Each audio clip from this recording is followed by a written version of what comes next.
Hello friends, welcome to you my YouTube channel Nutan academy. तो जैसे अब आप लोग जान रहे हैं कि हम लोग बेहतरीन चैप्टर पढ़ रहे हैं ऑप्टिक्स। जिस तरह हम लोग ने प्रीवियस लेक्चर में मिरर के बारे में बात किए थे, उसके कनकेव मिरर, कन्वेक्स मिरर, उसके how can you test the image, और फिर उसके कुछ प्रॉपर्टीज़ पे बात किए थे, फिर उसके हम लोग साइन कन्वेंशन पे बात किए थे। तो आज हम लोग का बेसिकली जो क्लास है इमेज फॉर्मेशन पे है। तो क्लास स्टार्ट करने से पहले मैं एक बात बोलूँगा कि अगर आप लोग न्यू स्टूडेंट हैं तो वीडियो को लाइक कीजिए, शेयर कीजिए और चैनल को सब्सक्राइब कीजिए। और जो मैं डेली जो क्वेश्चन ऑफ डे ले आ रहा हूँ उसको बिल्कुल देखिए, क्योंकि वो एग्जाम एक्सपर्ट से बिल्कुल मोस्ट इंपॉर्टेंट क्वेश्चन मैं करवा रहा हूँ, ठीक है। तो प्रीवियस डे का ही बात है, जब मैं पढ़ा रहा था आप लोग को कनकेव मिरर में, एक स्टूडेंट ने कमेंट किया, उसका नाम मुझे याद नहीं है। एक क्वेश्चन, बहुत अच्छा क्वेश्चन पूछा, कॉन्सेप्चुअल क्वेश्चन, जो मैं थर्ड रूल बता रहा था कि कोई भी ये कनकेव मिरर है, ये पोल है, ये आपका फोकस है, ये आपका सेंटर ऑफ कर्वेचर है। तो मैंने एक रूल बताया था कि कोई भी रे ऑफ लाइट है जब सेंटर ऑफ कर्वेचर से पास करेगा तो अपना पाथ को रिट्रेस करता है, मतलब उसी पाथ पर लौट जाता है। ये मैंने बताया था आप लोगों को। तो उसी में से एक स्टूडेंट ने क्वेश्चन पूछा कि सर ये कैसे हम लोग मान लें कि कोई भी सेंटर ऑफ कर्वेचर से रे पास करेगा तो वो रिट्रेस करेगा पाथ को। बिल्कुल बहुत बढ़िया क्वेश्चन पूछा। और एक ये भी क्वेश्चन पूछा कैसे आपने कर्व सरफेस पे कैसे आप लोग, मतलब कैसे आपने यहाँ पे नॉर्मल ड्रॉ करके और मान लिया कि यही इंसिडेंट रे लाइट है, और कैसे किसी कर्व सरफेस पे सेंटर है। क्या उसने क्वेश्चन पूछा? पहले पूछा कि सेंटर ऑफ कर्वेचर से कोई रे पास करेगा तो उसी पाथ पर रिट्रेस करेगा, फर्स्ट क्वेश्चन। सेकंड क्वेश्चन उसने पूछा किसी कर्व सरफेस पे आपने कैसे, मतलब रिफ्लेक्शन ऑफ लाइट को रूल को इम्प्लीमेंट किया और कैसे यहाँ पे आपने सेंटर को शो किया। तो बहुत बेहतरीन क्वेश्चन पूछा। आइए कुछ कॉन्सेप्ट पे हम लोग बात कर लेते हैं। ये आपका कोई कर्व सरफेस है, ठीक है। हम लोग जो कनकेव मिरर और कन्वेक्स मिरर जो बना रहे हैं, क्या करें कि इसी कर्व सरफेस में से कुछ पार्ट को तोड़ के बना रहे हैं। इसी पार्ट को क्या करें, जो स्प्लिट अप करके बना रहे हैं, इसी पार्ट में से कुछ टुकड़ा को निकाल लेते हैं और कुछ इधर इस पार्ट को निकाल रहे हैं। तो बिल्कुल जो सपोज किसी कर्व सरफेस पे, सपोज यहाँ पे कोई सेंटर है, मान लेते हैं कि यहाँ पे कोई क्या है, सेंटर। सेंटर मतलब न्यूक्लियस। हमारे बॉडी का सेंटर यहाँ है, तो हमारे बॉडी में किसी भी पार्ट में अगर हम लोग डैमेज करेंगे तो हमारे सेंटर जहाँ है वहीं पर रहेगा। उस सेंटर पे कोई इफेक्ट नहीं पड़ेगा कि आप इस इधर से पार्ट को तोड़े या इस पार्ट को तोड़े। तो ये तो बिल्कुल है कि सेंटर हमारा न्यूक्लियस होता है, बीचों बीच होता है। तो इसमें कोई आपको कन्फ्यूजन नहीं होना चाहिए कि सेंटर को हम लोग कहाँ माने।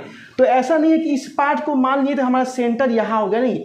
सेंटर तो हमारा बिल्कुल यही पर रहेगा, मिड पार्ट से, क्योंकि ये जो कर्व सरफेस हम लोगों ने इससे निकाला है बाहर, तो जो सेंटर जो पहले था वही रहेगा सेम जगह पे, क्योंकि सेंटर होता है, मिड पॉइंट होता है, न्यूक्लियस बोलते हैं हम लोग का बॉडी का जो सेंटर है। तो हम बॉडी के किसी पार्ट को तोड़ दें, स्प्लिट अप करें, हमारा सेंटर वही का वही रहेगा। That is the most important point, centre. तो किसी कर्व सरफेस पे सेंटर भी मिड पॉइंट पे ही रहता है। तो ये पहला क्वेश्चन आप लोग का डाउट क्लियर हुआ। अब आइए सेकेंड क्वेश्चन पे। हम लोग जानते हैं कि जो लॉ ऑफ रिफ्लेक्शन होता है वो हम लोग लगाते हैं प्लेन सरफेस पे। तो ये लड़का का डाउट है कि सर यहाँ जो कर्व सरफेस है, यहाँ पे तो कोई फ्लैट सरफेस है नहीं, तो कैसे आपने यहाँ पे लॉज ऑफ रिफ्लेक्शन लगाएं? क्योंकि लॉज ऑफ रिफ्लेक्शन हमेशा प्लेन सरफेस पे लगता है, मतलब that is the line normal जो होता है किसी सरफेस पे, तब ना यहाँ पे इंसिडेंट लाइट आया, स्ट्रेट लाइन, ये आपका नॉर्मल होता है और ये रिफ्लेक्ट करता है। बट यहाँ पे कर्व सरफेस पे कैसे हम मान लें कि आप यहाँ पे लॉज ऑफ रिफ्लेक्शन कैसे लग रहा है, ये बात हम लोग समझेंगे। कॉन्सेप्चुअल डाउट है, देखिएगा। तो बात देखिए, किसी भी अगर कर्व सरफेस पे, किसी भी, ध्यान सुनिएगा, किसी भी कर्व सरफेस पे हमें अगर नॉर्मल बनाना है या laws of reflection of light को यहाँ पे वैलिड करवाना है, तो हमें बेसिकली क्या करवाना पड़ेगा, इसको एक सर्किल जो है, ये कंप्लीट सर्किल को एक ज्वाइन कर देते हैं, कोई दिक्कत नहीं है। इसे क्या है, कंप्लीट सर्किल बना लिए, ठीक है। किसी भी पॉइंट पे एक टैंजेंट ड्रॉ कर देंगे। क्या ड्रॉ कर देंगे, टैंजेंट ड्रॉ कर देंगे, क्योंकि टैंजेंट जो होता है वो क्या होता है, स्ट्रेट लाइन होता है विच touch only one point on the circle. Tangent एक ऐसा लाइन है जो किसी सर्किल को किसी एक ही पॉइंट पे कट करता है। यहाँ पे टेंजेंट बनाए तो एक ही पॉइंट पे कट करेगा, यहाँ पे बनाएंगे तो एक ही पॉइंट पे कट करेगा। मतलब टेंजेंट का मतलब है कि एक ही पॉइंट, सर्किल के एक ही पॉइंट पे कट करेगा। ठीक है, तो यहाँ पे हम लोग ने क्या किया, एक टेंजेंट ड्रॉ कर दिया। अब देखिए यहाँ पे टेंजेंट ड्रॉ कर दिया, यहाँ पे कोई पॉइंट हम लोग ले लिए ए। ठीक है, अब टेंजेंट बना ड्रॉ कर दिए। हम लोग जानते हैं किसी स्फीयर का ये सेंटर से और इस जो मतलब आउटर सरफेस है, आउटर साइड है इस स्फीयर के, उस दोनों का जो डिस्टेंस मिला देंगे उसको बोलते हैं रेडियस। सेंटर से और इस कर्व सरफेस के किसी पॉइंट पे अगर हम लोग इस लाइन को मिला देंगे तो बोलते हैं, उसको क्या बोलते हैं, रेडियस। यहाँ पे हमने क्या बोला कि एक टेंजेंट ड्रॉ कर दिए, कोई दिक्कत नहीं है। अब इसी टेंजेंट में क्या करेंगे, एक परपेंडिकुलर लाइन ड्रॉ कर देंगे। क्या करेंगे, इसी जो हम लोग जो टेंजेंट जो बनाए हैं, इसी टेंजेंट में क्या करेंगे, एक परपेंडिकुलर लाइन ड्रॉ कर देंगे।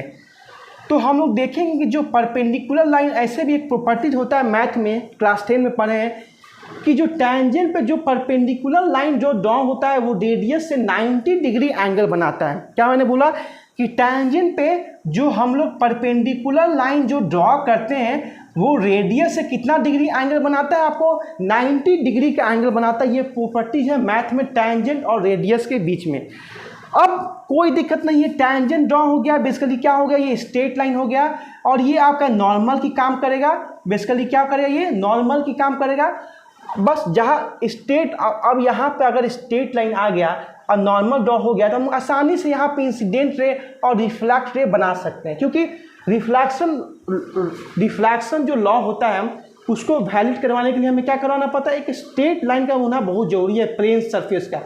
तो पहले ये क्या था, एक कर्व पार्ट था, तो कर्व पार्ट को हम लोग स्ट्रेट बनाने के लिए यहाँ पे हम लोग एक टेंजेंट ड्रॉ कर दिए। टेंजेंट मतलब स्ट्रेट लाइन। अब फिर हम लोग सेकंड क्या रूल लगाए कि सेंटर से और कर्व सरफेस के जो बीच का जो दूरी होता है, जो दूरी को ज्वाइन करते हैं उसको बोलते हैं रेडियस। क्या बोलते हैं, रेडियस। और जो टेंजेंट पे एक परपेंडिकुलर लाइन जो ड्रॉ करेंगे वो रेडियस से कितना डिग्री एंगल बनाएगा, 90 डिग्री। बस अब कोई भी पॉइंट पर अगर इसी पॉइंट पर टेंजेंट ड्रॉ करते हैं तो नॉर्मल बनाते हैं। तो हम लोग ने एक चीज़ जो ध्यान दे रहे हैं, आप लोग देखते होंगे कि जो हम लोग यहाँ पे जो किसी पॉइंट पे जो हम लोग टेंजेंट ड्रॉ कर रहे हैं और वहाँ से जो परपेंडिकुलर लाइन ड्रॉ कर रहे हैं वो बार बार देख रहे हैं कि वो सेंटर से ही पास कर रहा है। कैसे, किससे पास कर रहा है, सेंटर से ही पास कर रहा है। क्या मैंने बोला, किसी पॉइंट पे अगर हम लोग टेंजेंट ड्रॉ कर रहे हैं सर्किल के किसी पार्ट से या कर्व सरफेस के किसी पार्ट से हम लोग टेंजेंट ड्रॉ कर रहे हैं और वहाँ पे परपेंडिकुलर लाइन ड्रॉ कर रहे हैं, तो वो किससे पास कर रहा है, सेंटर से पास कर रहा है। तो डैट मीन्स कि अगर कर्व सरफेस है, कर्व पार्ट है और उस कर्व पार्ट में नॉर्मल बनाना है तो कोई कुछ नहीं करना है, बस हमें सर्किल के सेंटर से उसको ज्वाइन कर देना है और वही हमारा नॉर्मल होगा। क्या होगा, वही हमारा नॉर्मल होगा, क्योंकि हर कंडीशन में देख रहे हैं कि हमारा जो स्ट्रेट लाइन है वो किससे पास कर रहा है, सेंटर से पास कर रहा है। वही क्या हो जाएगा, नॉर्मल। बस नॉर्मल बन गया, एक इंसिडेंट रे को ड्रॉ कर देंगे और फिर उसी मीडियम में एक रिफ्लेक्टेड लाइट हो जाएगा, रिफ्लेक्टेड रे हो जाएगा। तो ये आपका क्वेश्चन का क्या हो गया, डाउट हो गया। अब आइए आपका थर्ड डाउट क्या था कि कैसे ये आपका कनकेव मिरर है, ये पोल हो गया, ये फोकस हो गया, ये सेंटर ऑफ कर्वेचर हो गया।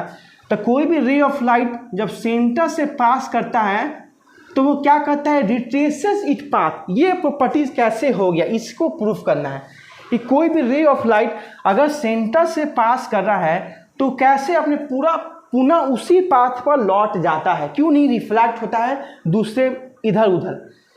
तो देखा जाए, अगर मान लीजिए यहाँ कोई पॉइंट है, ठीक है, यहाँ पे नॉर्मल ड्रॉ करना है तो हमें सेंटर से ज्वाइन कर देंगे। तो यहाँ से आप लोग एक चीज़ रिकॉल कर रहे होंगे, किसी रे ऑफ लाइट, किसी ये प्लेन सरफेस है, अगर incident ray of light normal से ही पास करे, मैंने बताया था ये प्रॉपर्टीज, अगर कोई इंसिडेंट रे लाइट नॉर्मल से ही आ जाए, मतलब इधर से नहीं आए, कोई एंगल बनाते हुए नहीं आए, नॉर्मल के थ्रू ही आए, तो नॉर्मल के थ्रू आएगा तो क्या करेगा, कितना एंगल बनाएगा, नॉर्मल के साथ 0 डिग्री, मतलब एंगल आई बराबर 0, बाय लॉज ऑफ रिफ्लेक्शन अगर इंसिडेंट एंगल 0 है तो रिफ्लेक्शन एंगल भी 0 डिग्री आपका होगा। तो आई भी 0 डिग्री और आर भी 0 डिग्री, तो इसका मतलब हुआ कि वो रिफ्लेक्ट हुआ सेम इसी पाथ पर। इसका मैंने बहुत बेहतरीन क्वेश्चन है कि when ray of light incident normal to the surface, अगर कोई रे ऑफ लाइट जो है नॉर्मल सरफेस के नॉर्मल पे गिरता है तो वो कितना एंगल बनाता है 0 डिग्री की, और रिफ्लेक्शन एंगल में कितना होगा 0 डिग्री। आप ही बताइए ना, वही रे ऑफ लाइट अगर नॉर्मल के थ्रू आ रहा है तो कितना एंगल बना रहा है। इंसिडेंट एंगल किसको बोलते हैं, वैसा एंगल जो नॉर्मल के साथ बना है। तो नॉर्मल ये है और इंसिडेंट एंगल भी यही है और ये ग्राउंड है, तो कितना एंगल बना रहा है 0 डिग्री। तो लॉज ऑफ रिफ्लेक्शन की वजह से अगर इंसिडेंट एंगल 0 होगा तो रिफ्लेक्शन एंगल भी 0 होगा। तो सेम यहाँ पे कॉन्सेप्ट लगेगा, क्योंकि आप लोग देख रहे होंगे नॉर्मल बना दिए सेंटर ऑफ कर्वेचर से, और आपका जो इंसिडेंट है वो भी नॉर्मल के थ्रू ही आ रहा है, तो कितना एंगल बन गया, एंगल आई बराबर एंगल आई आर बराबर 0 डिग्री। तो इस वजह से हम बोल सकते हैं कि ये पाथ तो क्या करेगा, रिट्रेस करेगा। तो बहुत डेप्थ कॉन्सेप्ट यहाँ पे लगता है। ये जो है डेप्थ कॉन्सेप्ट ये हर कोई नहीं बता पाता, ये मोस्ट कॉन्सेप्चुअल क्वेश्चन है, इसको जो है समझना बहुत जरूरी है। आपने बहुत अच्छा बेहतरीन क्वेश्चन पूछा और यही आपका क्लैरिफिकेशन है, ठीक है। अब move on our next topic, आज हम लोग मूव करते हैं। आपका डाउट को हम लोग मैंने सॉल्व कर दिया। अब आइए पढ़ा जाए इमेज फॉर्मेशन, कनकेव मिरर में कैसे कैसे इमेज बनेंगे, ठीक है। ये आपका हो गया कनकेव मिरर, जो बाहरी के साइड पॉलिश है और अंदर के साथ रिफ्लेक्टिंग है। ये आपका प्रिंसिपल एक्सिस, ये पोल, ये फोकस, ये सेंटर ऑफ कर्वेचर, ये हम लोग सब जानते हैं, ठीक है। हम लोग इसमें 6 कंडीशन पढ़ेंगे, 6 कंडीशन। पहला कंडीशन पढ़ेंगे हम लोग कि जब ऑब्जेक्ट इन्फिनिटी पे हो, और इन्फिनिटी मतलब बहुत दूर, मान लेते हैं यहाँ पे ऑब्जेक्ट यहाँ पे है, हम इसी को कंसिडर करते हैं कि इन्फिनिटी पे है, ऑब्जेक्ट यहाँ पे है। पहला रूल क्या होता है, इमेज बनाने के लिए मैंने आपको 3 रूल बताया था। अगर कोई रे ऑफ लाइट पैरेलल होता है प्रिंसिपल एक्सिस के, तो वो किससे पास करता है, फोकस से पास करता है। पहला रूल बता दिया। सेकेंड रूल क्या है, फिर हम लोग यहाँ हम लोग क्या करें कि नीचे भी हम लोग ले लेते हैं सोर्स, ऑब्जर्वर को एक नीचे भी ले लेते हैं, एक ऊपर लिए एक नीचे लिए।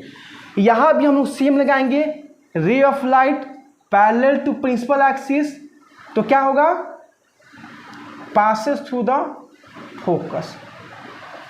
तो यहाँ पे क्या देख रहे हैं कि यहाँ पे इंटरसेक्ट हो रहा है, मतलब यही कहीं ना कहीं यही पे इमेज बनेगा। अगर कोई 2 इंसिडेंट अगर मिरर पे टकरा के रिफ्लेक्ट होते हैं और किसी सिंगल पॉइंट पे मिलते हैं, उसी को बोलते हैं फोकस, वहीं पे उसका इमेज बन गया, यहीं पे आपका इमेज बन गया।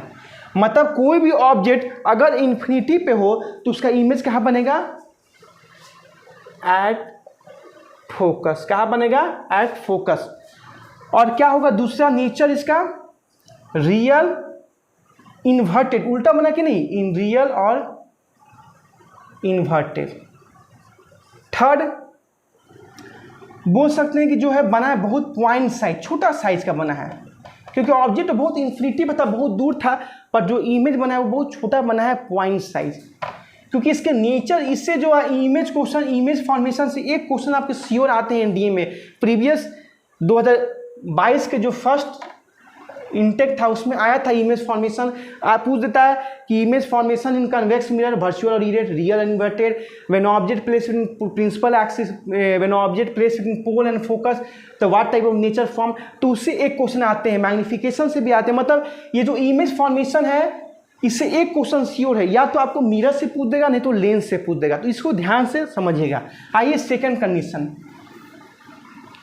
सेकेंड कंडीशन क्या है कि अगर ऑब्जेक्ट, ये आपका कनकेव मिरर है, अगर ऑब्जेक्ट प्लेस होता है beyond centre of curvature, centre of curvature से दूर, मतलब इन्फिनिटी पे नहीं, सेंटर ऑफ कर्वेचर से दूर, तब कैसा इमेज बनेगा।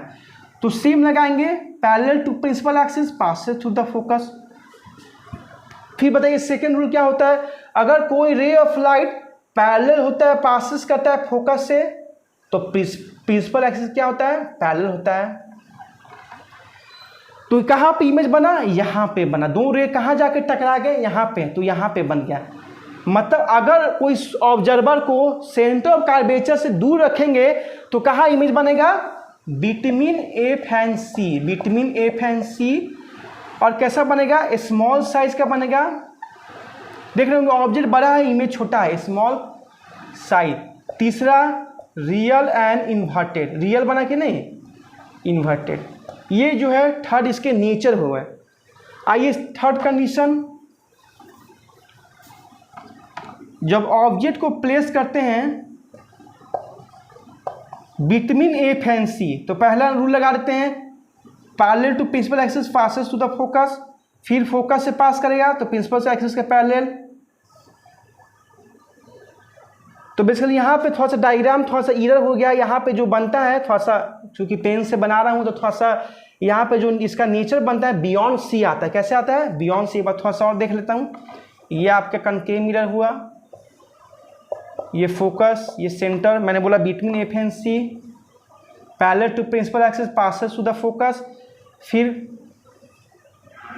तो यहाँ पे जो बना ये बना बियॉन्ड सी। इसको थोड़ा सा आप लोग देख लीजिए, क्योंकि पेन से बन रहा है, क्योंकि हम लोग मेजरमेंट करके नहीं बना रहे हैं। तो यहाँ पे बनाएगा बिटवीन एफ एंड सी, तो इसका इमेज कहाँ बनेगा, बियॉन्ड सी बनेगा और हाईली मैग्नीफाइड बनेगा।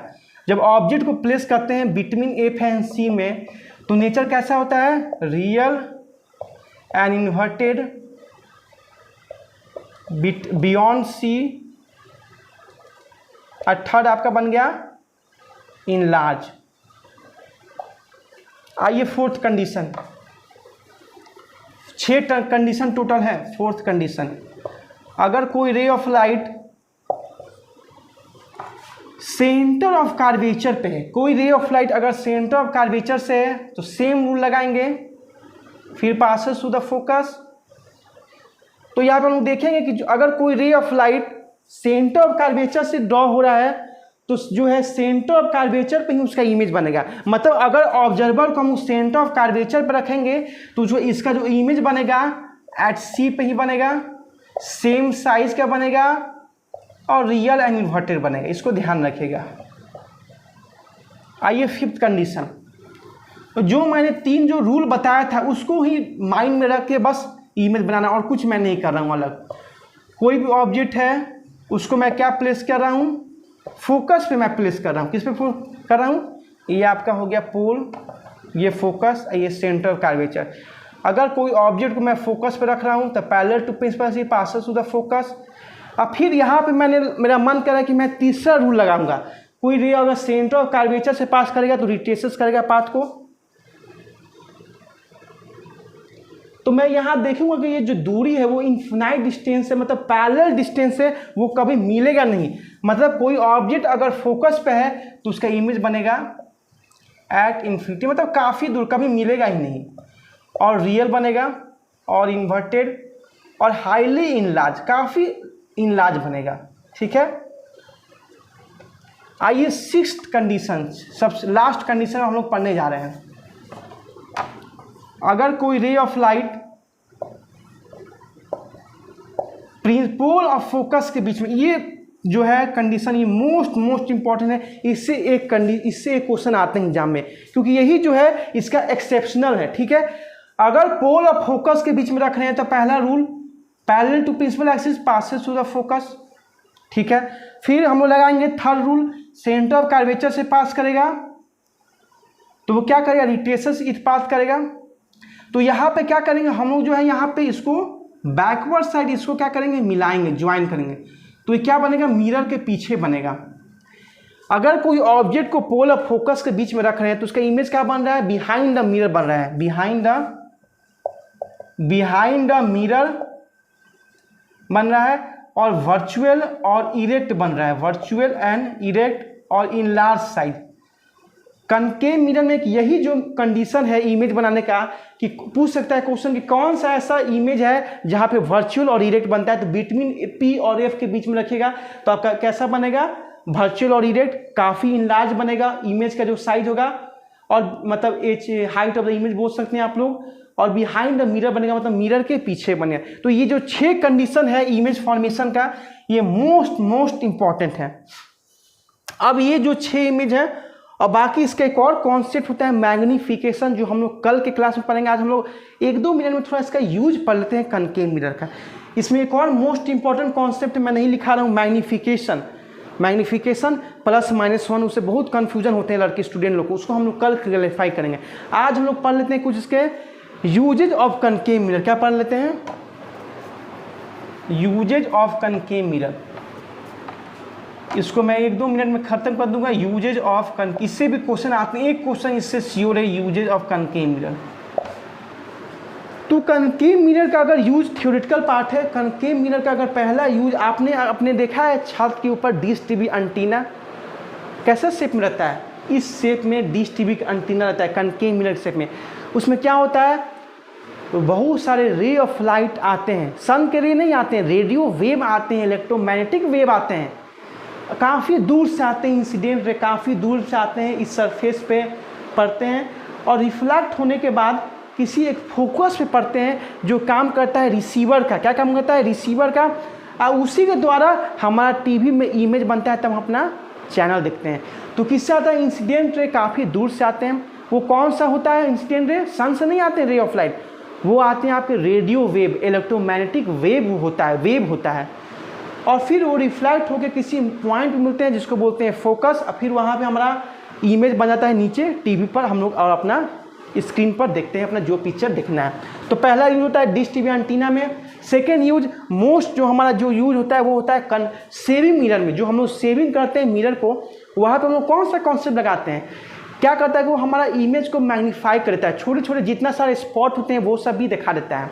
आप लोग सेविंग किए होंगे तो जो छोटे छोटे जो स्पॉटेड हो गए वो सब भी दिखा देता है कि कैसा आपका स्पॉटेड से, मतलब जो भी आपका घाव है, जो भी है, मतलब क्या कहता है, उसको इलाज दिखाता है। यही कनकेव मिरर का क्या है, खासियत है। क्यों करता है? क्योंकि यहाँ पे क्या होता है कि जो ऑब्जेक्ट का जो होता है, ऑब्जेक्ट प्लेस होता है बिटवीन पोल और फोकस के बीच में। ऑब्जेक्ट का मतलब मिरर का एक ऐसा डिजाइनिंग होता है कि हम जैसे इसको देखते हैं, सपोज ये आपका कनकेव मिरर है, यहाँ पे हम लोग लगा देते हैं, ये पोल है और ये फोकस है, इमेज को हम लोग यहाँ पे लगा दिए। तो हम लोग जब मिरर को जब देखते हैं तो ऐसा इसका डिजाइनिंग रहता है कि हमारा जो इमेज बनता है इरेक्ट बनता है सीधा। ऐसा थोड़ी कि हम लोग सेविंग कर रहे हैं ऐसे तो हमारा इमेज ऐसा इरेक्ट बन जाता है, इन्वर्ट ऐसा तो नहीं बनता, इरेक्ट बनता है। तो वही वाला कंडीशन लगता है बिटवीन पी और एफ के बीच में जब हमें इरेक्ट मिलता है। तो ये मोस्ट एप्लीकेशन है सेविंग मिरर का, ठीक है, यहाँ पे भी हम लोग यूज करते हैं। थर्ड का यूज क्या होता है? कनकेव मिरर एक कन्वर्जिंग मिरर है, मोस्ट इंपॉर्टेंट। कनकेव मिरर कैसा मिरर है? कन्वर्जिंग मिरर है। ये क्या करता है? कन्वर्ज करता है लाइट को। कन्वर्ज मतलब स्कैटर करता है। आपने देखा होगा टॉर्च लाइट को जब ऑन करते हैं तो क्या करता है? पूरा रूम में प्रकाश करता है। नहीं, अगर आप लोग किसी अंधेरा रूम में जाते हो, अगर हमें अपना बुक को खोजना है, तो हम क्या करते हैं? मोबाइल के टॉर्च को बांटते हैं। क्यों? क्योंकि वो टॉर्च का जो लाइट क्या करता है, किसी सिंगल डायरेक्शन में ही उसका प्रभाव आता है। ये नहीं कि पूरा हर तरफ उसका जा रहा है डायरेक्शन, नहीं, यूनि डायरेक्शन होता है, बट फोकस करता है किसी एक ही डायरेक्शन पर।